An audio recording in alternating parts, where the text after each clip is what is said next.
My day job is a marketer, so I'm a web professional. I build websites, but I also train people. I do online marketing. I do analysis. Basically, anything that you do online, that's what I do in my day job.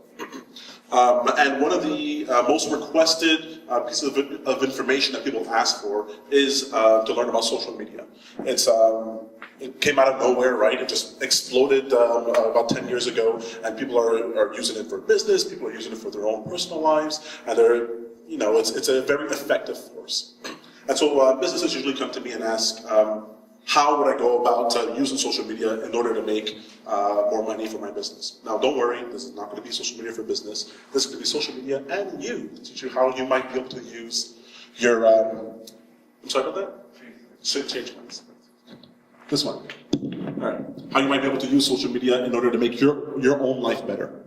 I will tell you right off the bat, I was sort of against social media in general, as far as privacy is concerned, right? Putting your life out there, as far as connecting with new people. I felt pretty comfortable with the friends that I had, and I didn't want to, I didn't feel like I needed to expand my borders too much, right?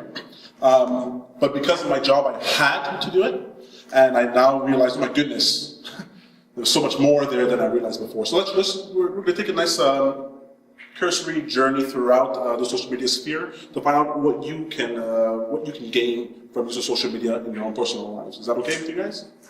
Okay. So the first part I'm going to talk to you about is what is social media anyway. So this part, arguably, is one of the most boring for people, but the most interesting for me because it actually is extremely important. Understanding why social media even exists helps you put it in context, helps you understand why people would use it, why people get hooked on it sometimes, and why it became such an important force in our lives. Now, usually this training starts with the full history of from AOL online all the way to today. We're not going to do that. Let's just take a look at some key components of why social media has become such a strong force.